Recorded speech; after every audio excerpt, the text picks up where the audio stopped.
नमस्कार। आप देख रहे हैं लोकालोक न्यूज और मैं अभिषेक मिश्रा आपके साथ। आज के इस खास कार्यक्रम में बात करेंगे नरेंद्र मोदी के 11 वर्षों के कार्यकाल की। 2014 में जब नरेंद्र मोदी के नेतृत्व में भारतीय जनता पार्टी पूरे बहुमत से सत्ता में आई तो देश एक नए युग की ओर अग्रसर हुआ। सबका साथ सबका विकास का नारा देश की आत्मा को छू गया। 2024 में मोदी सरकार ने अपने 10 वर्ष पूरे किए और 2025 में 11वें वर्ष में प्रवेश कर दिया। इस एक दशक से अधिक की अवधि में भारत ने हर मोर्चे पर परिवर्तन का अनुभव किया, चाहे वह आर्थिक सुधार हो, वैश्विक कूटनीति हो या सामाजिक योजनाएं। श्रोताओं, भारत का लोकतांत्रिक इतिहास अनेक नेताओं और सरकारों से सुसज्जित रहा है, लेकिन कुछ नेतृत्व ऐसे होते हैं जो इतिहास के पन्नों में एक युग के रूप में दर्ज हो जाते हैं। नरेंद्र मोदी के नेतृत्व में भारत ने 2014 से एक नई दिशा में कदम बढ़ाया, जहां न सिर्फ नीतियों में परिवर्तन हुआ बल्कि भारत की वैश्विक पहचान हो, सैन्य शक्ति हो या आर्थिक सोच और समाज के अंतिम व्यक्ति तक लाभ पहुंचाने की नीति को भी क्रियान्वित किया गया। 2025 में मोदी सरकार के 11 वर्ष पूरे हो रहे हैं और यह कालखंड भारत के विकास का एक स्वर्णिम अध्याय बन चुका है। मोदी सरकार की सबसे बड़ी विशेषता रही है राष्ट्र की सुरक्षा और सशक्तिकरण।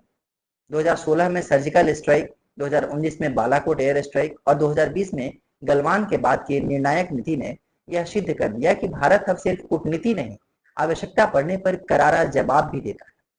ऑपरेशन सिंदूर इसका सबसे नया और गौरवशाली उदाहरण है। यह सिर्फ एक ऑपरेशन नहीं बल्कि हर भारतीय के लिए गर्व और भरोसे की अनुभूति थी कि अब भारत अपने नागरिकों की रक्षा करने में सक्षम है, कहीं भी और कहीं भी। कोविड-19 के बाद जब दुनिया ठहर गई थी, उस समय भारत ने आत्मनिर्भरता का मंत्र दिया। आत्मनिर्भर भारत अभियान सिर्फ एक आर्थिक योजना नहीं बल्कि आत्मविश्वास का वह बीज था जिसने देश को उत्पादन, नवाचार और तकनीकी स्वदेशी तकनीक में आगे बना दिया। Make in India, startup India, digital India, semiconductor mission और मैन्युफैक्चरिंग हब जैसे अभियानों ने भारत को वैश्विक सप्लाई चेन का हिस्सा बनाया। मोबाइल फोन, रक्षा उपकरण, रेलवे के डिब्बे से लेकर मेडिसिन तक आज भारत कई क्षेत्रों में दुनिया को निर्यात कर रहा है। मोदी सरकार के 11 वर्षों में जो सबसे बड़ा परिवर्तन आया है वह है डिजिटलीकरण। आज हर गांव में इंटरनेट है, हर घर में स्मार्टफोन है और हर हाथ में डिजिटल भुगतान की सुविधा यानी यूपीआई, यूनिफाइड पेमेंट इंटरफेस। इस तरह की भाषाओं ने भी लेन देन की परिभाषा बदल दी है। सरकारी योजनाओं का पैसा सीधे लाभार्थियों के खाते में जाना, डीबीटी यानी डायरेक्ट बेनिफिट ट्रांसफर की सफलता, आधार, मोबाइल और बैंक खातों की एकीकरण, यह सब मिलकर भ्रष्टाचार को कम करने की ओर पारदर्शिता लाने में सफल रहे हैं। 2014 से 2025 तक का यह 11 वर्षों का कालखंड भारतीय राजनीति में एक निर्णायक मोड़ साबित हुआ है। प्रधानमंत्री नरेंद्र मोदी के नेतृत्व में केंद्र सरकार ने कई ऐतिहासिक फैसले लिए जो एक ओर देश की तस्वीर बदलने का दावा करते हैं, वहीं दूसरी ओर अनेक नीतियों पर तीखा विरोध और आलोचना भी देखने को मिला। सकारात्मक पहलू की बात करें तो इन वर्षों में सड़क, railway, airport, digital India, smart city जैसी योजनाओं के जरिए देश के बुनियादी ढांचे में तेजी से विकास हुआ। प्रधानमंत्री ग्राम सड़क योजना को नई ऊर्जा मिली और भारत माला, सागर माला जैसी परियोजनाओं ने लॉजिस्टिक क्षेत्र को सशक्त किया। मोदी सरकार ने make in India, startup India और जनधन योजना, उज्ज्वला योजना, आयुष्मान भारत जैसी दर्जनों योजनाएं शुरू की। जनधन खातों के जरिए करोड़ों लोगों को बैंकिंग सिस्टम से जोड़ा गया, जबकि आयुष्मान भारत ने गरीबों को स्वास्थ्य सुरक्षा की नई उम्मीद दी। डिजिटल इंडिया अभियान ने देश को कैशलेस अर्थव्यवस्था की ओर बढ़ाया। यूपीआई जैसे सिस्टम ने विश्व स्तर पर भारत को तकनीकी शक्ति के रूप में स्थापित किया। आधार, मोबाइल और जनधन का त्रिकोण एक नया प्रशासनिक मॉडल बना। मोदी सरकार के कार्यकाल में भारत की वैश्विक छवि बदली है। भारत ने अंतर्राष्ट्रीय मंचों पर अपनी उपस्थिति भी मजबूत की है। G20 की अध्यक्षता हो, चंद्रयान 3 की सफलता हो, ब्रिक्स में भारत की भूमिका हो, इन सब ने भारत को विश्व को नेतृत्व करने की कतार में लाकर खड़ा किया है। कोविड-19 महामारी के दौरान आत्मनिर्भर भारत का नारा दिया गया। रक्षा क्षेत्र में स्वदेशी उत्पादन को बढ़ावा मिला।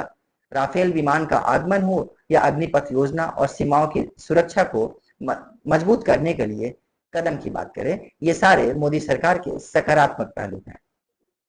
वहीं नकारात्मक पहलुओं की बात करें तो इन 11 वर्षों में बेरोजगारी एक बड़ी चुनौती बनकर उठी। एमएसएमई सेक्टर पर नोटबंदी और जीएसटी का गंभीर प्रभाव पड़ा। कोविड काल के बाद से लाखों लोगों की नौकरियां चली गईं और रिकवरी धीमी रही। सरकारी भर्तियों में पारदर्शिता को लेकर भी लगातार सवाल उठते रहे। तीनों कृषि कानूनों को लेकर देश भर में किसान आंदोलन हुआ, जो 13 महीने तक चला और अंततः सरकार को कानून वापस लेने पड़े। यह घटना सरकार और जनता के बीच संवादहीनता का प्रतीक मानी गई। सरकार पर बार बार आरोप लगे कि वह सामाजिक और धार्मिक ध्रुवीकरण को बढ़ावा दे रही है। सीएए, एनआरसी, लव जिहाद कानून, राम मंदिर का निर्माण, हिजाब विवाद और मॉब लिंचिंग जैसी घटनाओं ने सामाजिक समरसता पर प्रश्न खड़े किए। लोकतंत्र के चौथे स्तंभ मीडिया, न्यायपालिका और संवैधानिक संस्थाओं की स्वतंत्रता पर बार बार सवाल उठे। विपक्ष ने आरोप लगाया कि सीबीआई, ईडी, आईटी जैसी एजेंसियों का दुरुपयोग कर राजनीति प्रतिशोध के लिए सरकार द्वारा किया जा रहा है। हाल ही के वर्षों में सांसद कम समय चलना, बिलों की चर्चा को लेकर बिना चर्चा के पास करना और प्रेस कॉन्फ्रेंस से दूरी जैसी मुद्दे सरकार की पारदर्शिता और जवाबदेही पर प्रश्न चिन्ह लगाते हैं। विशेष घटनाएं जो इतिहास में दर्ज होंगी उनकी बात करें तो धारा 370 का हटाना जम्मू कश्मीर को विशेष राज्य का दर्जा समाप्त कर दिया गया, जिसे एक ऐतिहासिक निर्णय के रूप में देखा जाता है। लेकिन इसके बाद राज्य में लोकतांत्रिक प्रक्रिया बाधित रही। राम मंदिर निर्माण की बात करें तो सुप्रीम कोर्ट के फैसले के बाद अयोध्या में राम मंदिर का निर्माण शुरू तो जरूर हुआ, जो हिंदू भावनाओं से जुड़ा बड़ा मुद्दा था। टीकाकरण अभियान की सफलता की सराहना हुई, लेकिन प्रवासी मजदूरों को स्थिति, ऑक्सीजन संकट और स्वास्थ्य ढांचे की कमजोरियां भी उजागर हुई।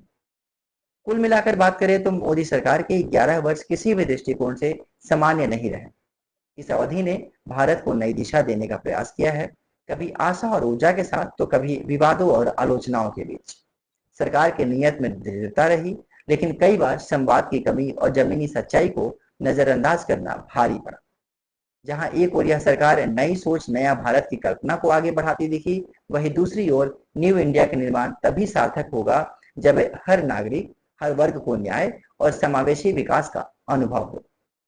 लोकतंत्र में सबसे बड़ी कसौटी यही है कि सरकार न केवल अपने समर्थकों को बल्कि विरोधियों की आवाज भी सुने और समावेशी राष्ट्र निर्माण की दिशा में बढ़े। उम्मीद है कि आने वाले साल मोदी सरकार जनहित में जरूर काम करेंगे और विपक्षियों की आवाज भी सुनी जाएगी।